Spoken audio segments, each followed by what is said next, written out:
15 de novembro, o dia da proclamação da República Brasileira, mas para muitos, essa terça-feira é mesmo um sinônimo de descanso. Bom, na história real, conta que em 15 de novembro de 1889 foi instaurado o regime republicano no país, que pôs fim à monarquia. Hoje eu recebo aqui no estúdio o historiador Mauro Castilho, que fala pra gente justamente desse assunto. Mauro, muito obrigado pela presença, feriadão aqui com a gente, hein? Boa tarde, obrigado vocês pelo convite. Bom, Mauro,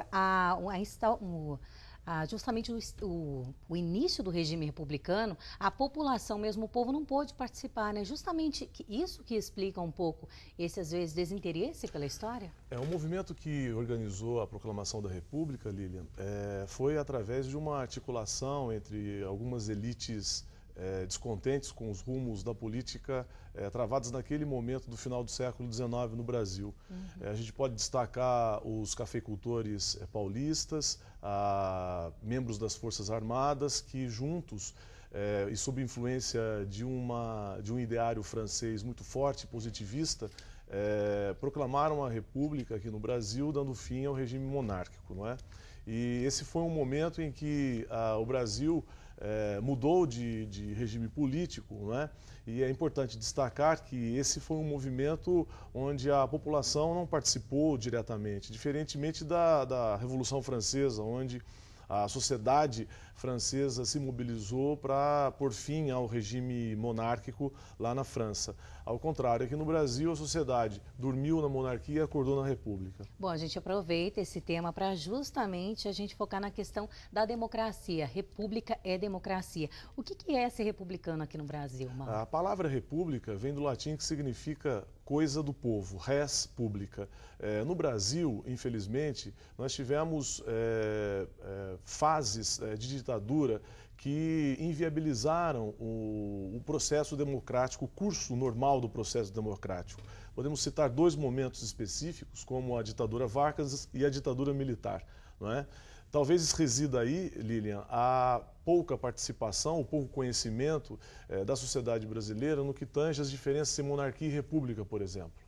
Agora, a gente também aproveita para destacar o papel da escola na questão da história mesmo do Brasil. O que é o papel da escola, como que os professores devem atuar justamente para resgatar esse interesse da população pela história? O papel da escola, especificamente do ensino de história, é recuperar na história, né, esses fatos políticos relevantes da nossa história, política, econômica, social e cultural, fazer com que os alunos examinem criticamente esses fatos e possibilitem a eles uma maior discerção e um maior conhecimento e uma melhor leitura de mundo no que acontece hoje na sociedade brasileira. Então, portanto, ser republicano é reconhecer e conhecer a nossa diversidade, as nossas matrizes étnicas, a nossa riqueza cultural, não é? Então, a história, por exemplo, de que o brasileiro não é patriota, me parece pouco significativa. O que precisamos, na verdade, é fazer com que nossos alunos conheçam a nossa riqueza cultural e as nossas diversidades. Bom, você estava dizendo há pouco, aí em off, a gente conversando anteriormente,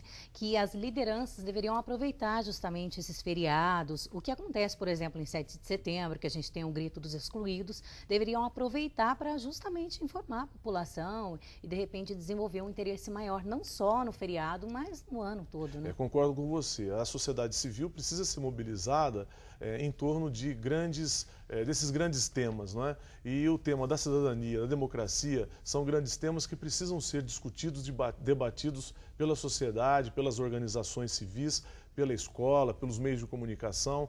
Eu acho que a Band aqui dá um salto importante nesse aspecto de colocar na mesa esse debate. Eu agradeço a sua presença aqui, viu, Mauro? Uma boa tarde para você, viu? Obrigado.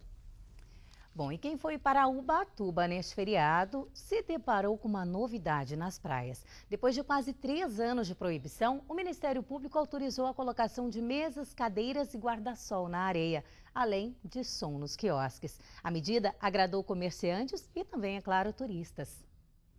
O tempo fechado não espantou os turistas da praia. Teve até previsão de melhora no tempo. Pode ver que o sol está chegando, a gente trouxe. Tem que aproveitar, né? Aproveitar o feriado, aproveitar a emenda e vir para cá. Dessa vez, os banhistas tiveram surpresas na areia. Os quiosques voltaram a colocar cadeiras, mesas e guarda-sóis para os turistas. Depois de 3 anos de proibição, Finalmente, os comerciantes de Ubatuba conseguiram a liberação do Ministério Público, mas com limitações, apenas 30 conjuntos. Quando os turistas aqui chegavam, eles estavam acostumados com esse tipo de trabalho, né, de prestação de serviço. Eles podiam chegar e usufruir das mesas e cadeiras. E quando eles chegaram aqui, eles perceberam que não tinham mais esse trabalho por imposição do Ministério e a gente acabou restringindo isso. Isso para a gente teve uma perda também de faturamento e uma redução de número de funcionários que a gente deixou de contratar. Com a medida judicial que impedia as mesas e cadeiras dos quiosques espalhadas pela praia, os turistas precisavam desembolsar R$ 50 para alugar os kits de ambulantes. Agora, eles voltam a ter conforto. Eu acho bom, né? Assim, a gente não tem que ficar alugando, a gente pode ficar mais confortável, as cadeiras não são sujas. A gente só pode ocupar esse espaço ou colocar as mesas e cadeiras quando solicitada pelo turista. De que forma? Ele preenche uma lista oficializando essa solicitação de colocação. Quando ele sai da mesa, ele deixa de ocupar, a gente acaba retirando. Os moradores também ganham, já que aumenta a área de atendimento. Trabalho para todo mundo.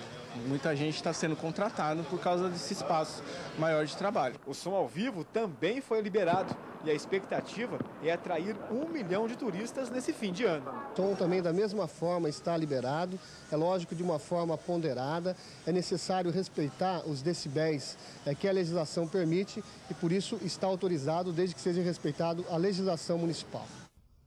E em instantes, informações sobre a movimentação nas estradas nesta volta de feriado. A gente volta já agora.